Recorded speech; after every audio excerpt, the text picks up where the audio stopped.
done Christmas Eve, done Christmas Day, done Boxing Day. All those things are now done.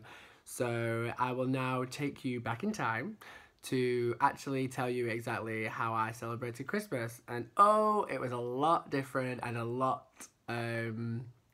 unusual than I thought it would ever be. So yeah, this is a recap of what my Christmas actually involved. Okay, so Christmas didn't go exactly how I wanted it to go. So recap. I was having trouble with my family, reconnecting after a year of kind of effort being made on my behalf, doing a lot, going back up where I used to live because I live in London now, and I think I was struggling a lot more with the fact that no one was actually paying me any attention really, because down here I have my job, I have my friends, and that is really great for me, but it's always nice to have a really great family back home, and we've always like prided ourselves on being a great family and quite close. But over the last year, it's just been really, there's been no communication, and it's just been pretty shit. So on top of the anxiety and the feeling of going back up north to see my family was, yeah, really upsetting for me, really excruciating, because I really had to tackle some issues there, and it didn't really go the way I wanted it to go at all. So when I get there, I get the train, London to Manchester, Manchester to Bury, and then I'm there at my mum's shop. And when I'm at my mum's shop, I have to wait a while just to kind of wait for my mum to finish. She will be finishing about 2:30, 3 o'clock, and then I was just there. So my older sister, who I've always had an on and off relationship with her, it's always been hit and miss. Sometimes she's on a good day, sometimes she's on a bad day, and for a good 15 years I kind of just look past it, and the comments that have come out from her mouth have just been unforgivable now. So lowdown of what was said, she categorically went for me for my sexuality. This has been an ongoing thing with her. She thinks it's a very funny thing to do, I think, or maybe it's a one-up. I really do not know. I've tried to talk to friends about it, I've tried to get some answers about it, and it's just we come down to the conclusion that it's homophobic abuse. I think the worst thing I didn't do is record it, because that's what I said afterwards. I should have recorded it, because some of the stuff that came out of her mouth were absolutely disgusting. Some of the things that I did write down on my notes though, because I wanted to actually reiterate this to my mum and my grandma and my other sister, because I think they should be aware of what she actually says to me. Because what's funny about her character, around her, she's always there for my grandma, she'll pick her up, apparently she rings her every day. I mean, come on, don't you have a life? I get it being close with your grandparents and mum is a lot, but I mean, you don't have to ring them every day. I don't speak to my friends every day, so. But yeah, so with this, she, I sent her a message a month before, when my mum had a go at me, and just mentioned some things that you just do not mention, some past things about my personal life. And then I sent a message which was checked by my friend, because I sometimes can come off a little bit brash and sometimes a little bit aggressive, and he said no, it was sad on your behalf, you just wanted to tell me your family, you needed to get there, you needed to closure with it. And then she automatically thinks I was going for her. She was like that, well, she's pissed off with that message, it's always to do with this, and then he goes back into some top things that she mentioned. Oh, it's always something to do with your sexuality. Me and my husband have been together for 11 years and you can't even make one relationship work because you fucked them up. I ain't reading a gay book when I suggested that I would get her this for Christmas, because I think that they should read it, because they will learn a lot from it, and it opens your eyes a lot more to gay society and what we've been through as an LGBTQ community. But she doesn't want to read a gay book. Well, 3 weeks ago you weren't coming home, so what changed? You're not even welcome here. Did your mother-in-law die this year? Because her husband's mum passed away, sadly, for which this has nothing to do with the conversation that we were having, so I'm not really sure why it was brought up. But yeah, she likes to trigger point. She mentions ex-relationships, she mentions failures, she mentions my drug habit, well, back in the day.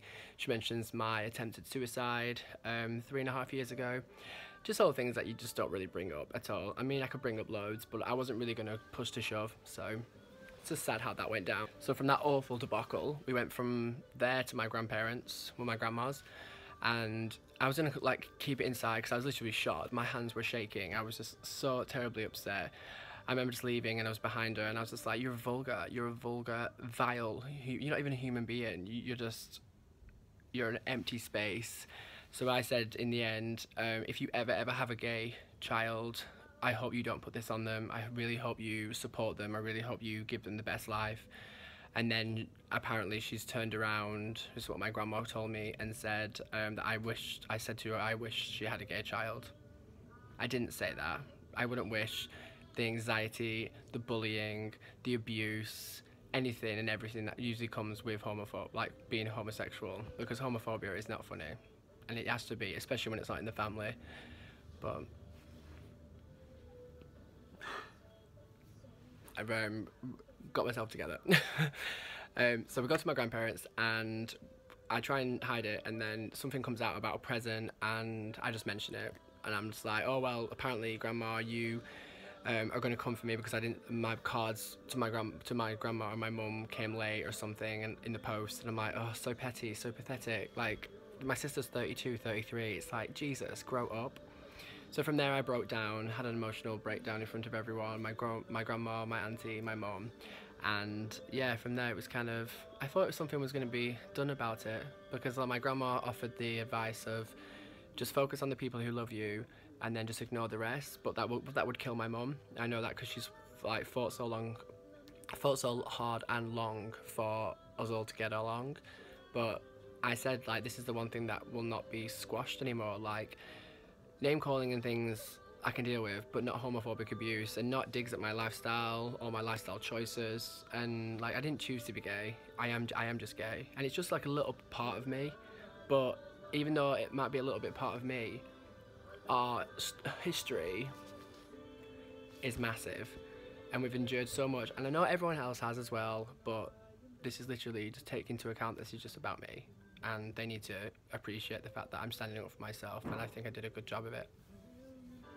Obviously it tainted Christmas Eve, because I wasn't going to let it drop. I wasn't going to let the fact that I know in my heart that my elder sister is a homophobe, and so it kind of tainted my Christmas Eve with my mom. Like, we had a meal and I don't know, it just didn't feel like Christmas. It just felt something was brewing, something wasn't resolved. And then I was like, I wasn't meaning to mention it all the time, but when you're being like bullied and being name called, and I don't know, when you're not feeling the love, it consumes you. So yeah, Christmas Eve was weird.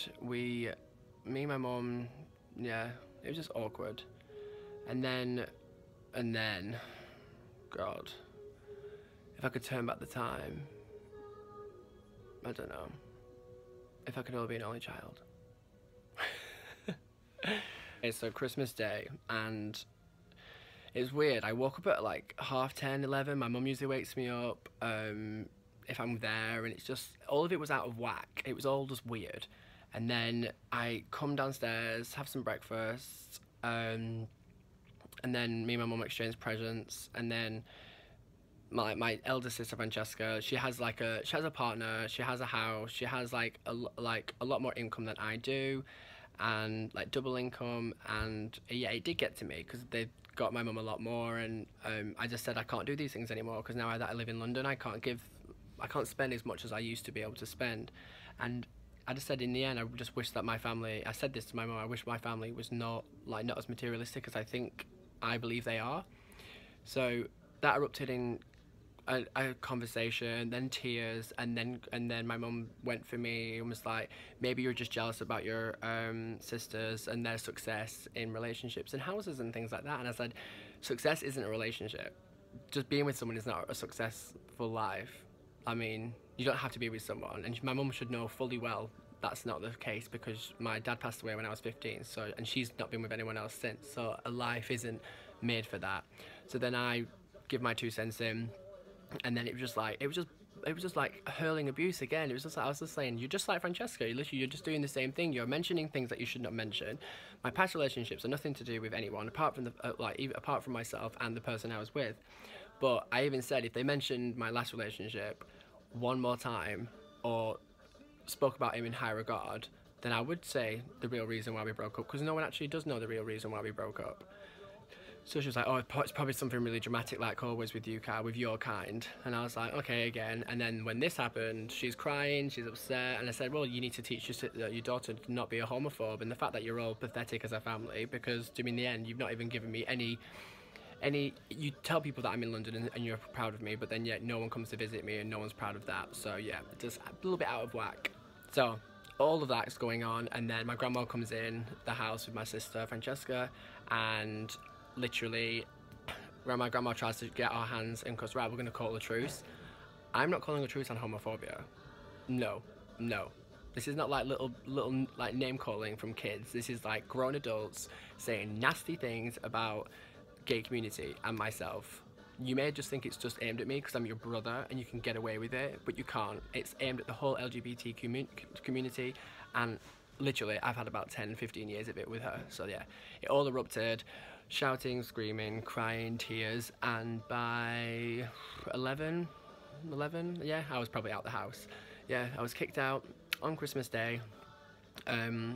I had some places to go, but I was just literally so in shock of like the abuse and how bad it got, that I literally, yeah, just closed up, and my grandma gave me her house key and I went to go and stay at my grandma's by myself all Christmas Day. So it's quite funny as well, because I posted something on Twitter about like places to call if you're ever alone on Christmas. This was like a day before, and I never knew I was going to be alone. But yeah, I was actually very shocked about how it all went down. Even though I went up from London to the north to see my mum and sisters, it ended up being one of the worst Christmas days that I've ever had. Yep, a whole day, just by myself.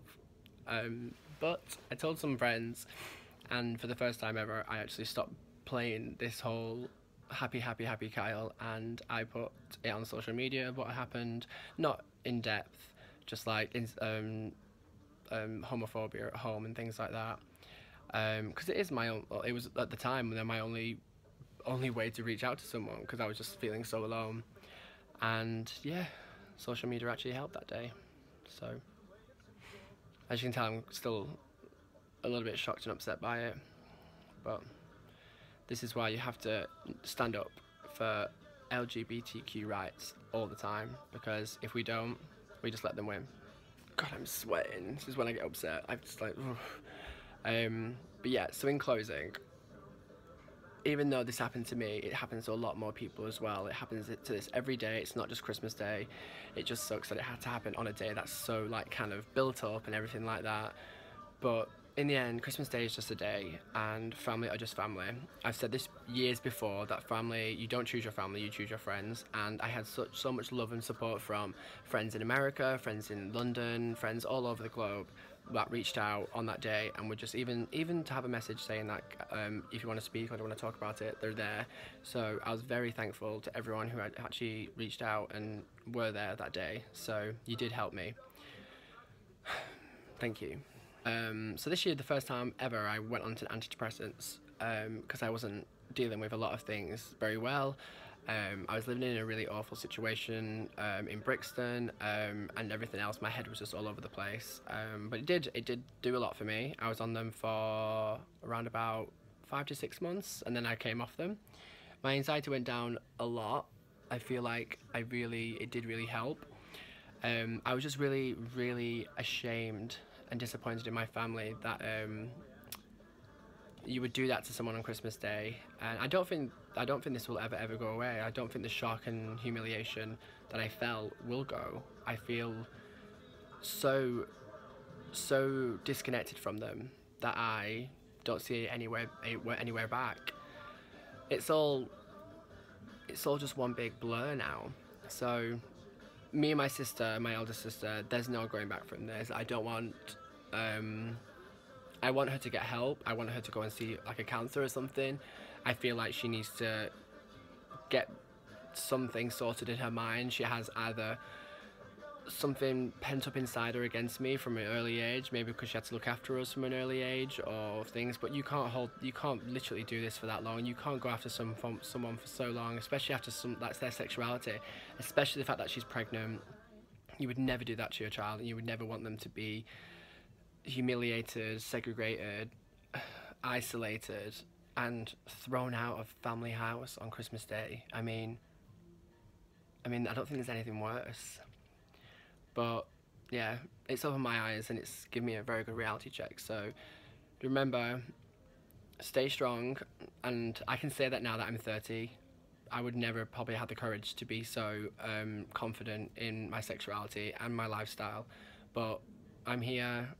This will only make me stronger. It does literally crucify me, the fact that I think I've lost them. But you should stand up to homophobia, because, oh God, because even friends, family, even people on the street, no one has the right to make you feel like this. So be strong, everyone, and remember that just reach out to your friends who you've made along the way, even gay or straight. They will be there for you, and hopefully family will change. Family will evolve. If people have kids, maybe they evolve.